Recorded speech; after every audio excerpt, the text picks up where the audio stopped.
Hi everyone, welcome to another episode of Turning Pages, the podcast that celebrates African literature. My name is Vuvu Vena. Today we are visiting Nigeria in a book discussion with author Chigozie Obioma about his debut novel, The Fisherman. We are of a folklore heritage. We were conceived in the womb of beautiful words, birthed into a captivating world that we've spent eternity trying to name, tell, retell, and paint. Wrapped and cradled in stories, intsomi namabali. Our words create worlds. They transport, they mirror, they convict, they give lashings and hugs. They create and can never be undone. To hide between the pages of a book is to find pieces of yourself before you even were. Welcome to Turning Pages, the podcast that celebrates African literature from the continent and the diaspora. I'm your host, Vuvu Vena. This book discussion first appeared as a live on my YouTube channel. Those are being migrated over onto Turning Pages and will be aired on the podcast from here on forth. About the book, The Fisherman is Chigozie Obioma's first novel, and it was shortlisted for the Man Booker Prize. Alice Walker, author of The Color Purple, called it astonishing, remarkable, and mythic, while The Economist called it impressive and beautifully imagined. In a small town in western Nigeria, four young brothers take advantage of their strict father's absence from home to go fishing at a forbidden local river. They encounter a dangerous local madman who predicts that the oldest boy will be killed by one of his brothers. This prophecy unleashes a tragic chain of events of almost mythic proportions. Chigozie Obioma is the author of The Fisherman, which was a finalist for the Man Booker Prize in 2015 and a winner of 4 other awards, including the NAACP Image Award, the FT Oppenheimer Prize for Fiction, and several nominations. The novel, which is being translated in 26 languages, is also being adapted into a stage play. Obioma was named one of Foreign Policy's 100 Influential People of 2015. His second novel, An Orchestra of Minorities, was published in January 2019 to a wide acclaim and is being translated into 18 languages. The novel was also a finalist for the Booker Prize, making Obioma one of only 2 writers in history to be a finalist for all their published books. He is a professor of English and creative writing at the University of Nebraska-Lincoln and in Nigeria, where he runs various projects. Currently, Obioma is based in the United States of America.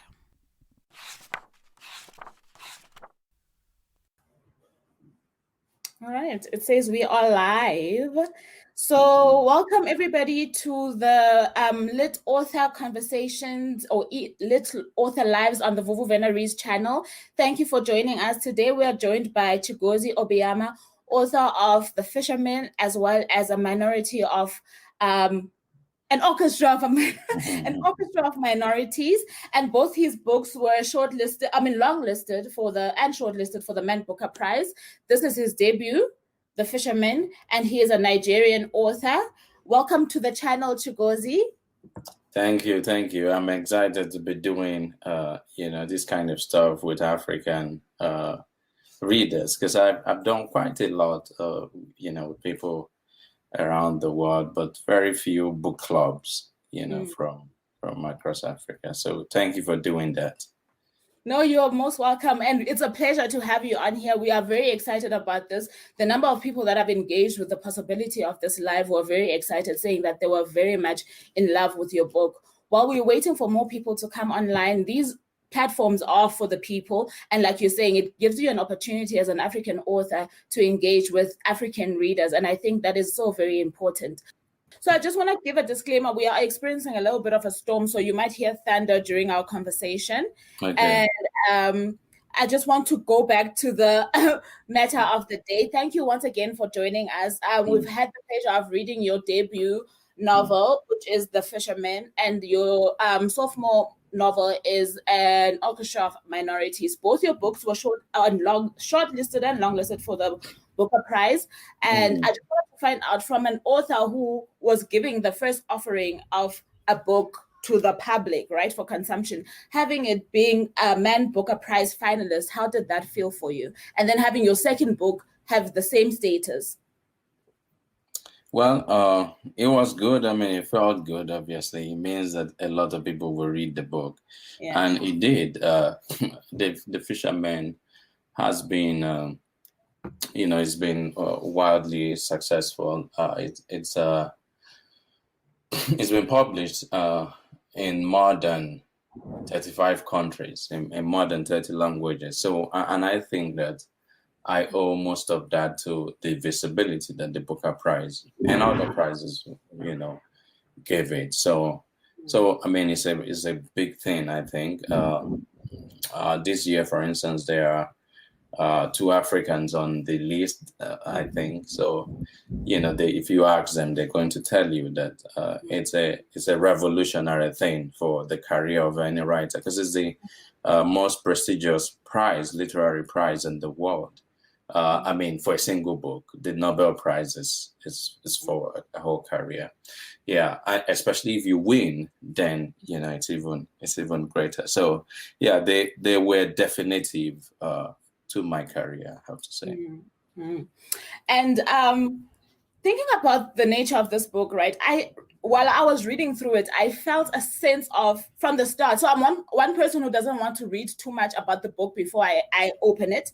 So the way that our book club works is that people suggest books and then we read from that, right? This book was suggested by one of the lit authors, actually, that we had a few months ago. It's xoxo. I don't know if you've heard of him or read any of his. Yeah. So he suggested that we try and read, because I asked him for recommendations, which I will also ask you at the end, and he recommended The Fisherman, and the people in the book club voted for it as well. So that's how it landed on our laps. And while reading this book, I got a sense of something terrible about to happen every single time I turned the page. And I think that it was more intense because it was being told from the point of view of a young boy, right? And what could be as dreadful that a 9-year-old would experience to that extent that would shatter his reality and his family. And as I read, like I'm saying, that suspense kept going on and on and on. But one question that I wanted to ask is, why the link to the animals that you linked the characters to? So every time that Ben was describing the characters, he associated them with some form of animal. Well, so I think that one of the most interesting things about writing fiction is that you could basically do anything, So it's a form that yields itself to a lot of moldability and invention.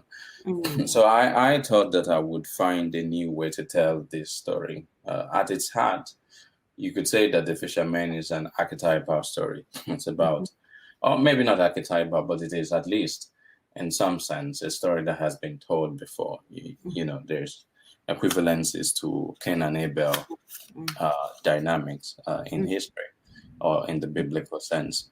So then I thought, okay, if this is a young child who is telling this story, telling it from, when he's in the moment, when he's just 10 years old, but also when he's older, 2 decades removed from the events, then how would I tell it in a fresh way? And I thought, okay, as a child, I understood things by associating them with other things that I knew better of.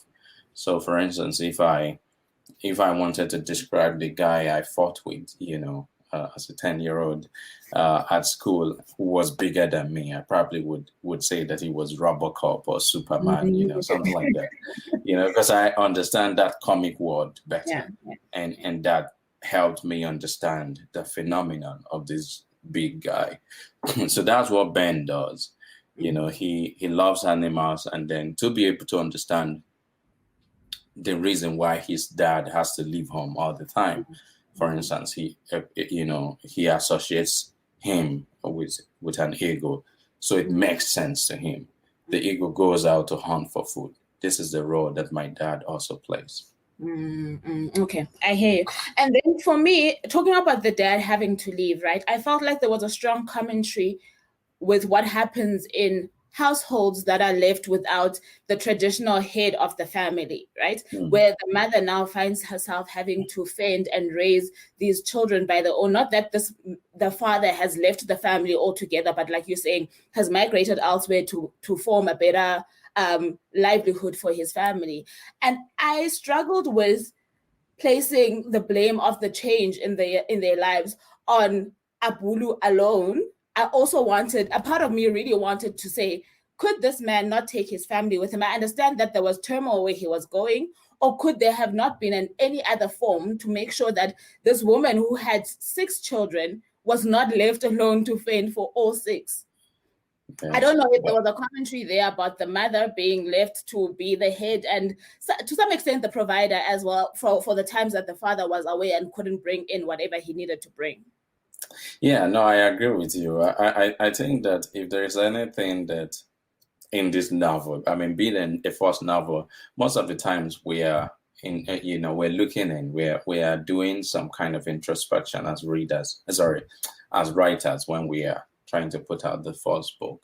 So it was in some ways looking back at my own childhood, and so this is the aspect of the novel that one could say was inspired by real life experiences. So my dad, like the father of the boys, was a banker, and a federal banker, and he was moved around a lot. So he was always away, you see. So yes, and I could sense at the time that this is one of the demands that a modern life, a modern structure of family puts on you. You see, he has a good job. He's not going to just throw it away. There's a possibility that he may not get any other one that is as lucrative. So those compromises are made all the time, but in real life, and the consequences are real, as you see.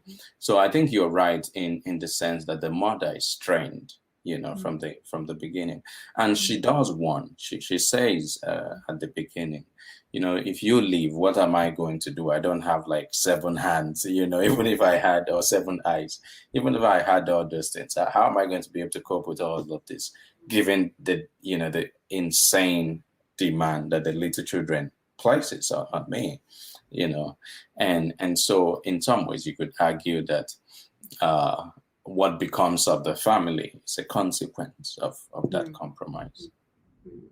Okay, so obviously then that spiraled into other actions, and I felt that was also a well put together theme in the book, that your actions have consequences, that constantly you are faced with choices. You either choose to go this way, you either choose to go that way. And I felt that was very blatant in the choice of what Ikena, is that how you pronounce his name? Ikena. How Ikena decided to respond to Abulu's prophecy, right? He could have chosen to ignore the part that he couldn't hear and not force his brothers to tell him what he didn't hear.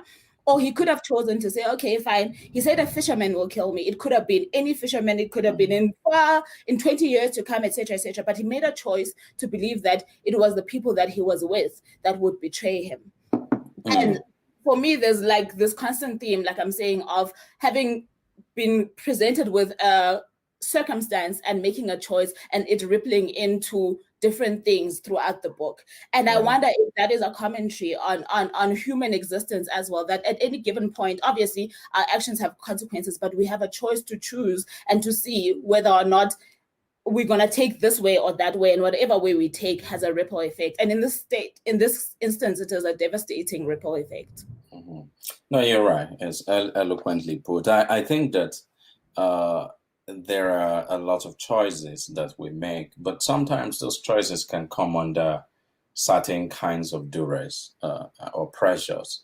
I think that there's a quite a number of factors that come to play the moment the prophecy is received. So the prophecy is received in a particular way. So number one, just as the rumors go, there is a mythology around Abulu. It's a madman, but he's also one gifted with these prescient powers. He can see the future, and one could dismiss him were it not for evidences of past prophecies actually coming true. So there's a mythology around him, and a lot of people fear him already. So the boys are aware of that, albeit, because of their youth, they don't believe at any point that they will encounter, him, and in a very serious way.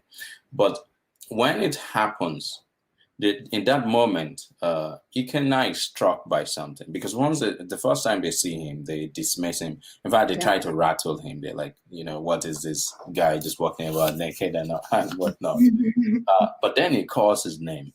And the moment that happens, something happens to Ikenna that is like the whole force of fear comes upon him in that moment. Why did he call my name? He wonders. Like, nobody has mentioned my name. This guy pronounced, how did he know it? And he can't let go of the fact that a guy he's never had any rapport with knows his name and who he is. So in that sense, I don't think that you can emphasize how fearful that can be if you already believe that this guy has this potent power. So I think most of what happens, what clouds judgment is that fear, and so he breaks out from the group of fishermen, so to speak, but then so the Solomon and the other neighbors go away, so the ones that are left, he withdraws from the world totally, even from his siblings, but the ones that are left are still, so-called threats to him. So once he has pushed away those other so-called fishermen, they are no longer a threat, but he has to grapple with his brothers, so, and every day he wakes up, who is closest to me, who can do this to me? So he begins to judge them, and anything he sees that, feels like any kind of grievance against him, or any attack on his person, he reads meaning into it.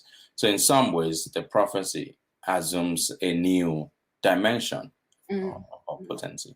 And it consumes him, right? Like a cancer, because for me, at the start of the book, what I could sense of this family is that it was very close-knit, that these brothers really, really loved one another. And it became quite troublesome for me to understand how Ikenna could believe that his brothers would do that to him. And I think his mother articulates that at some point, that these are your brothers. There's a point where he throws up, or he goes through something, but he's throwing up, and one of his brothers, Boja, cleans up after him.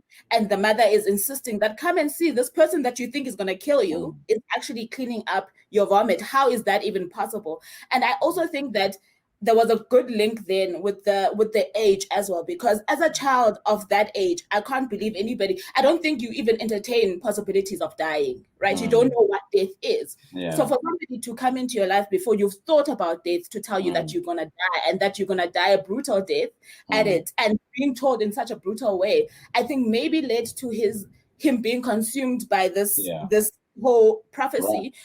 But I also wondered if there was, okay, obviously there's a lot of commentary here, but I'm wondering if my take on it makes any sense, in the sense that there's been this whole wave, especially in the Christian world, right, of prophets. And for me, it speaks also to the human desire to know beyond the present, right? We can't be content with just knowing this, because I think the town's obsession with Abolu, as much as he was a madman, etc., is the fact that he could see things that no one else could see. And I think that's why they never wanted him to be put away, as in the cops, etc., because in some instances he could help out in certain instances, in crimes, etc. But I wonder if we as human beings would be content with today and right now, and not want to know, when will I die, what will happen tomorrow, not go after false prophets or real prophets, and want to know all of these things, if instances like this would not happen. Because I do believe, even in real life, that people do get consumed by whatever prophecy that they hear about their lives. And as such, I think their life turns in a sense, right? Even if it wasn't headed that direction, because somebody that they believe has the power to prophesy says this, suddenly their life does take that way. Right. And I wonder if you were talking to that at all in this. Yeah, no, I completely agree. And, so what I wanted to do with the book, when I conceived of the idea, was I wanted to explore siblinghood and brotherhood, that bond, the consanguinity, the idea that by virtue of having the same blood flowing in you and someone else, you love them, because I had gone to university from home for the first time, and on getting there, so I come from a family of like a lot of siblings, so there are 12 of us right now, but so I have younger siblings who came on later on, but while growing up, we're always at least 7 or 8, quite a crowd. And, so on leaving, for college, I discovered something that actually really surprised me.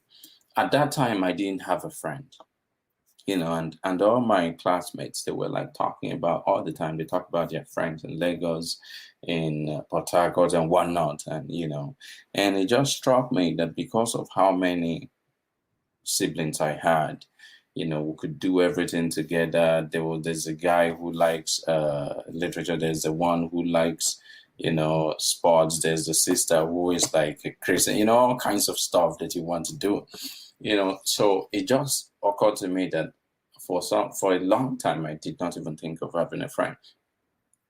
So I began to think of how, while with them, I took them for granted. I did not know that I actually loved them that deeply. But once I was away, it became this thing that, really consumed me. So I said, okay, I would explore what it means to love your brother or sister, and then the obverse of that. So what can destroy that, bond? And I came up with a lot of ideas, and eventually I settled on the idea of prophecy because it's something that is prevalent in Nigerian society, especially in the church, So then the question for me is the prophecy itself by potency, or does it have potency by being spoken, or every time that it is fulfilled, is it in fact us who bring it to pass? Given that a lot of people believe in this thing called the prophecy in the Nigerian worldview, so that's one of the things. Because if you look at the novel, the prophecy does in fact come to pass. So there's a moment quite before that when the boys, the brothers, Obembe, Boja, and Benjamin, are trying to get their brother back from wherever he has gone to, and they're coming back from church, and for the first time he speaks to them. They look into his face. This thing has consumed him, and they tell him, look, we love you. How can we kill you? You see the thing?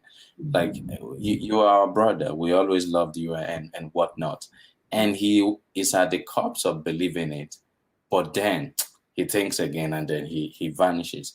So when it actually happens, in fact, they say to him then that, look, Abulu is a stupid guy. He doesn't even know what he's talking about. He says that there will be a red river. Have you seen a red river before? How can a river be red?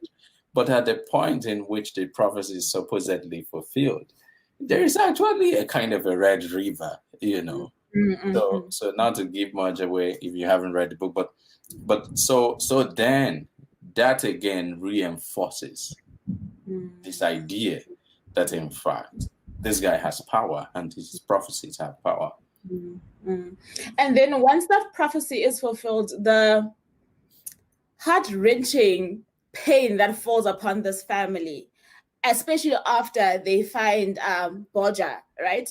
For me, it was, I did not expect what happened to Boja to actually happen, because I was like, this pain is enough, And the father coming back was also a certain pain, because then he had to admit that he should have been here. He should have listened to his wife. He should have found a way, even though he was trying while on the course in Ghana. He should have found a way to come back after the wife had constantly been giving him report about how difficult it was to raise these boys on her own. And then Boja happens, right? They find him in the state that they find him in. And I'm like, how are we meant to live through this? This just happened, and then now there's this. And I wonder if the sorrow is the thing that, how do I put this, keeps people reading in the book, in the sense that you almost have this thing of, okay, there's a lot of pain here, but hopefully there's like at some point there's some appeasement. So you're waiting for the moment that, okay, this will pass. But for me, it seemed like it spiraled into the next thing, which takes me back to the idea of choices having a ripple effect, right? But I wondered why it was necessary for you to tell such a heavy story. Well, two reasons, but isn't it interesting that you feel that way? So this is one of the interesting things about literature, about fiction. I teach fiction as my day job at the university here. And so I tell you from before you pick up the book that this is make-believe. These characters did not exist. They're not human beings. These are not real situations. Yeah. So but then you read about people who are not in existence and you feel these things.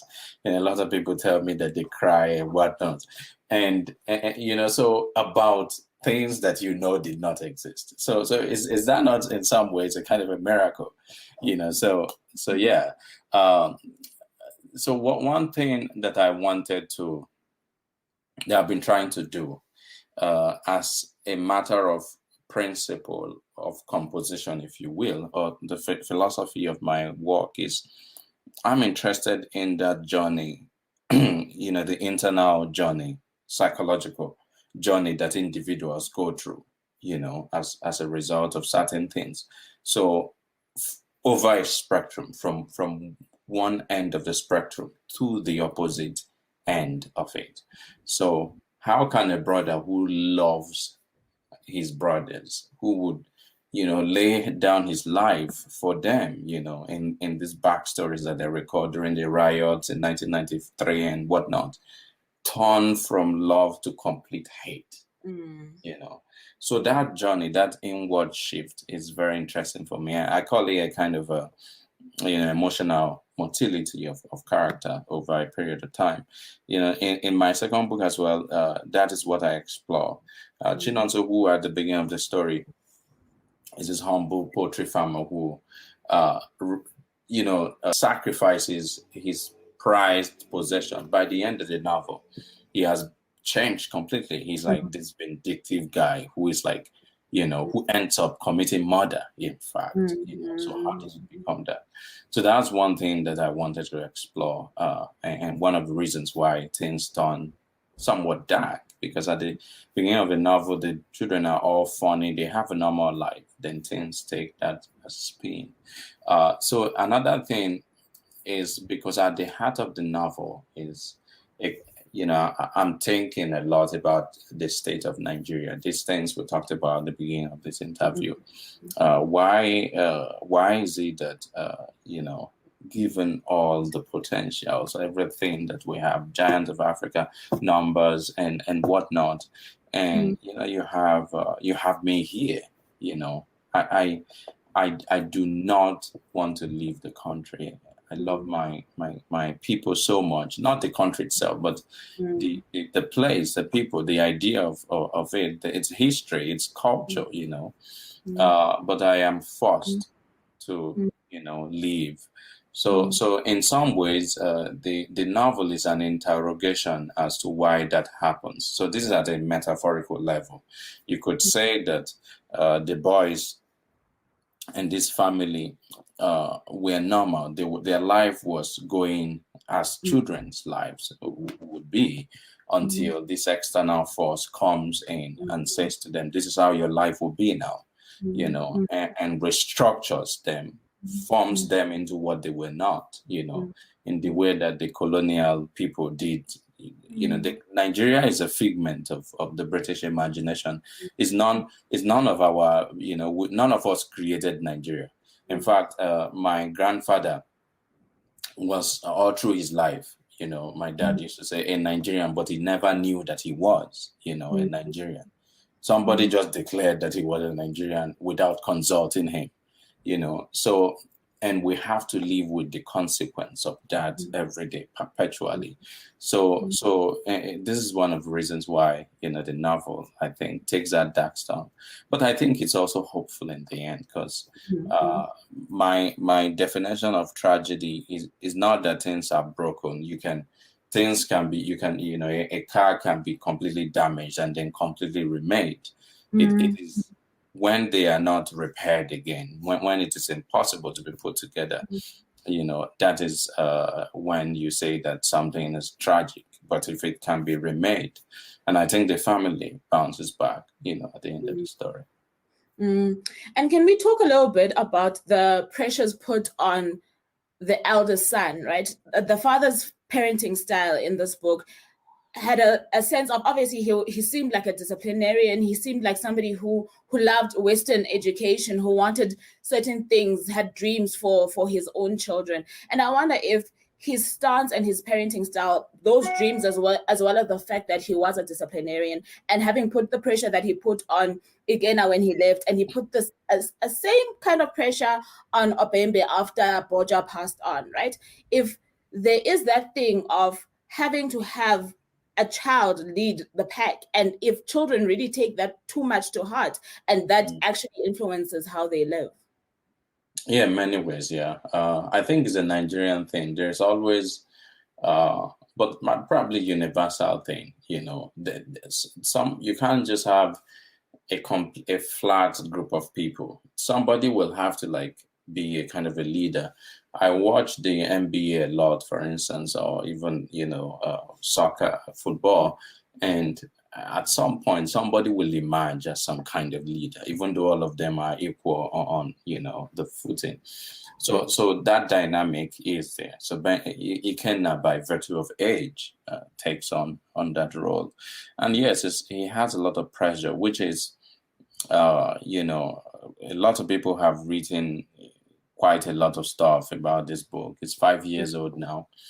And one of the fascinating things that people have said that, you know, I thought made sense was the idea that it is the flogging that actually, you know, began to, the way in which he was punished for being the one who led them to the river, is where his problems began.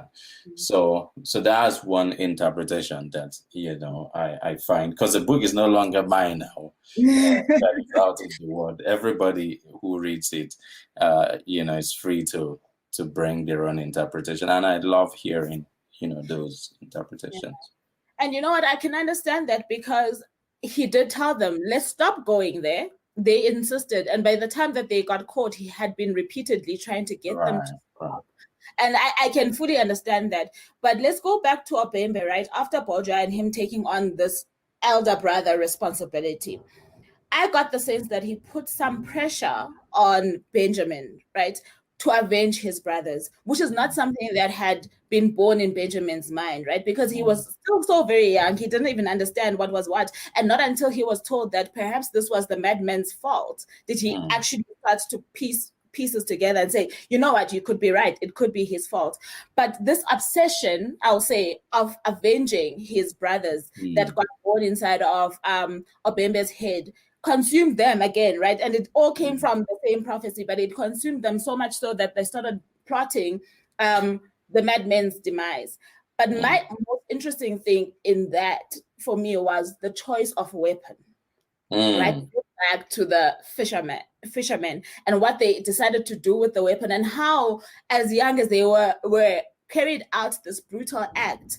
Do you think that grief can bring out that kind of strength and complete disregard of how do you call it? I don't want to say morality, but morality in young people? Yeah. Well, yeah. Without question. I think that because if you look at what they lost, you know, Benjamin says something that I think I remember from the novel, even though I've not read it in a long time. But he until his brother's death, or, you know, including, and then, you know, Obembe goes away. he had relied on them on everything.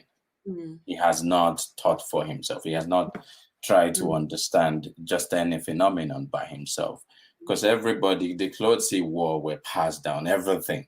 You know, so just imagine that all being taken away from you. Like, you know, there is a sense of deep, excruciating loss there that is, you know, that just makes them unable to continue living. So they stop going to school for that term. And so it's a big thing for them. So they are trying to get some kind of closure, which they are obviously not getting from their parents, because those ones are dealing with their own grief as well. So they just sense that, you know, actually killing this guy who caused them this problem will be the way, because when Ikenna was alive, he has taken them on expeditions like that. You know, let us go and behead the chicken of this woman who told on us. Let us get back, you know. So they're trying to do that, what they have learned from their brothers. And at some point during the first fishing expedition, Ikenna had actually suggested that we can hit him with our hook. You know, so in some ways, Ikenna himself almost is a kind of a sudden, unconscious prophet, because what he says is what happens at the end. Okay, I'm going to open up the floor to whoever's online to ask questions. But before I do that, I'll just wrap up these questions that I have, right? While people ask, I'll just say the rest of the stuff that I wanted to ask around the relationship between Obembe and Benjamin, and the betrayal that I felt was a betrayal at the end, right? When Benjamin said, you know what? Let's go back home. Let's tell our parents what happened and let's face the music. And having seen this thread of the older brother always taking care of the younger brother, I didn't imagine that Obembe would leave him, right? And say, as young as you are, you go deal with it and apologize on my behalf. And I'll see you when it's safer to come back. And also, Benjamin's stance when the whole trial was going on was of somebody older than 10 years old. You know, it felt like even though he does say he didn't perceive as much, it felt like he was having an adult moment, if I can put it at that. And having discovered how Abula touched each of their lives, including the father, when he had said he went for a cataract operation, was quite intriguing at the moment. But my heart went out to Benjamin, because I felt like eventually he's the only one who took the fall and faced the music. And he was the younger of the clique of boys, right? And I wonder if it was realistic for him to forgive Obembe as much as he did, or was that a commentary on the love that they had? Yeah, well, in some ways, I think that he has to do it. I mean, again, if you ask me, I don't think that even in the moment when that brutal fight happens, that the brothers hated each other. I think they did it because of other reasons. You know, there is so much fear, there is so much pride, there is anger that somebody you love is doing, you know, is acting these ways towards you. So there are other reasons. So I don't think that there was ever a time when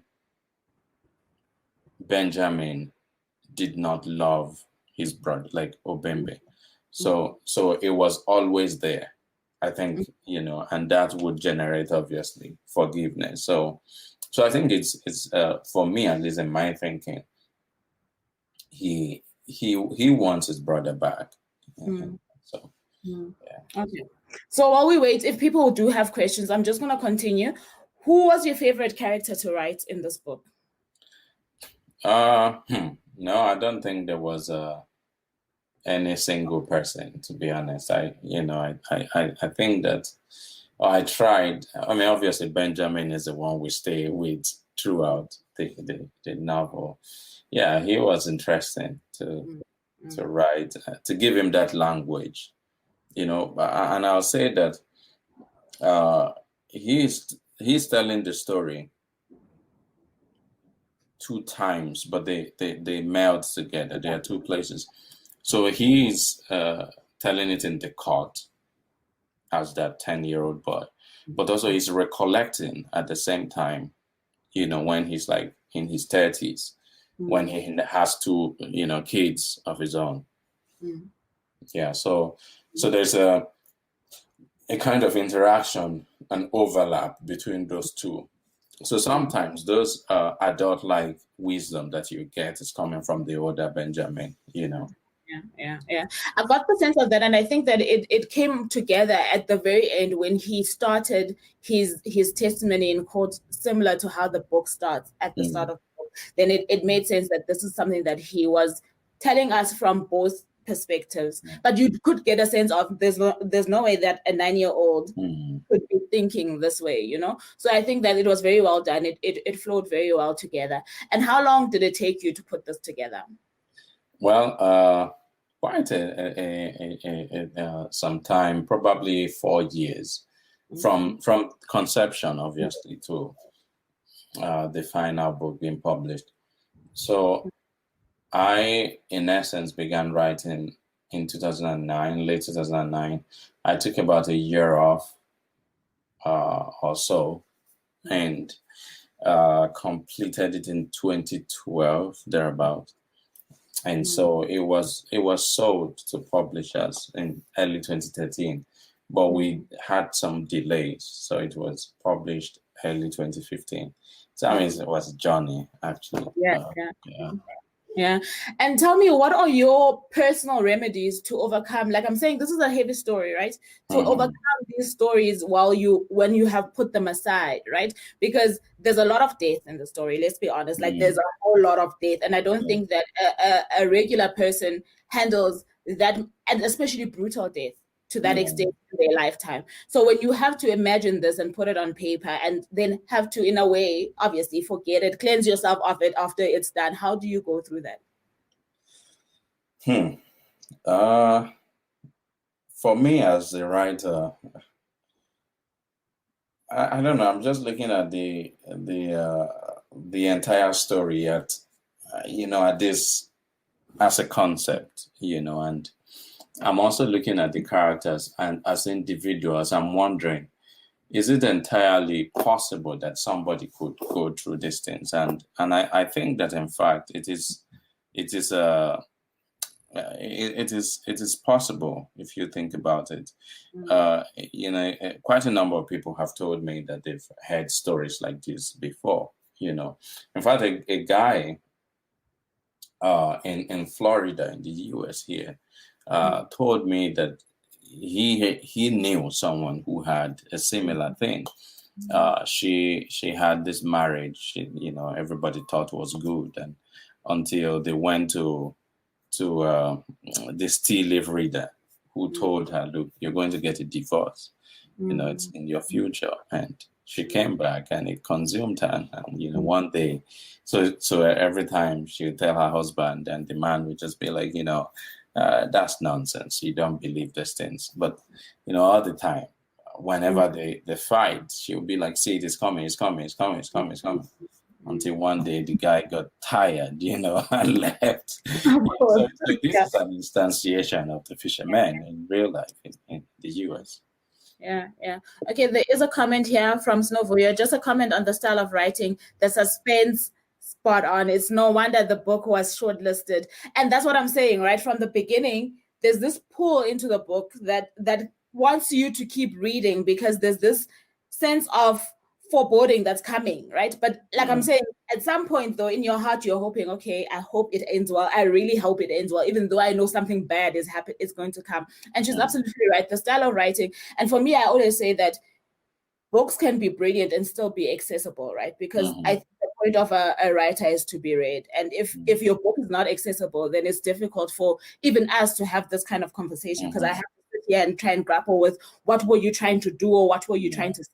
And I think that you've balanced that very well in this book, like what Snovuyo is saying. That's why I think a lot of people have enjoyed it and could relate to this. And I think centering it on a familiar love story was something that was gonna grab everyone at any point. Yeah, a familiar and universal love story. Yes.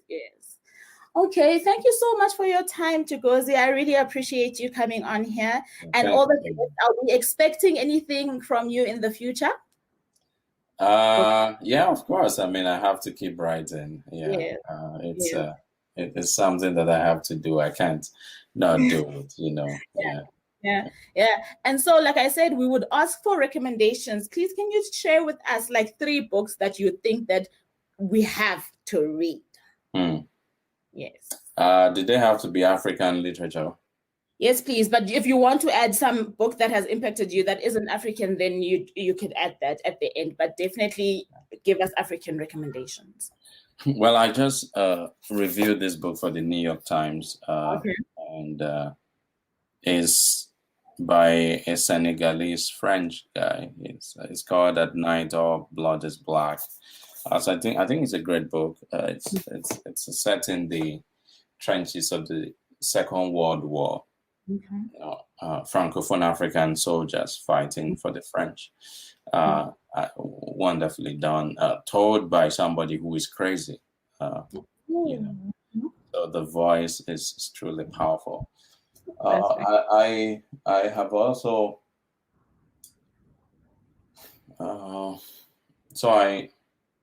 I liked recently an African book that I've read. So Chika Unigwe's short story collection, Better Late Than Never, I think. It's also good. But also, I also appreciate, more like older writers now. I really like Arrow of God by Chinua Achebe. I don't know if you have read any of his work, but it's a book that I return to again and again because of its the way in which it writes. It brings and constructs this civilization that is now lost. Authentic African Igbo civilization, how people were living in pre-colonial times. I think that it does a great job of realizing that on the page. And those are important. I think those are important stories for African discovery and people who have grown up in a very westernized African society, right? So you need to go back to those in order for you to be able to remember, even if you didn't live through them. I think those are definitely important stories. And did you have a non-African book that you wanted to recommend? Not really, actually. Yeah, I was just thinking, because I've been reading quite a bit of stuff. I blob books. I get books from publishers all the time to blob. And what's your blog called? Say again. What's your blog called? Where can people find your blog? My blog. Yes. No, I said I blob. Like when you write. Blog. Okay. I thought you said blog. No, like something like this. Yes. At the back of the book. Yeah, so I think the one I did most recently is a book coming out next year called it's by Simon Van Buyo. It's a great book. I've forgotten the title now, but it's an American book. Okay. Thank you once again, and all the best with the rest of your work. We'll look forward to book number 3 very soon, hopefully. Yes, thank you, Vuvu. I appreciate it.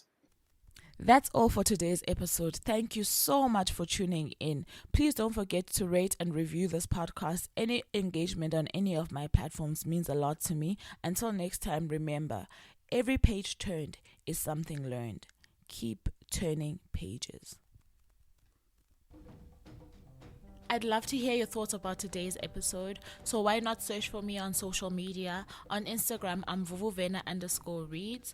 On Facebook and Twitter and YouTube, I'm Vuvu Vena Reads. And you can also find me on my website, which is www.vuvuvenareads.com. And until next week, I really do love you guys. Bye now.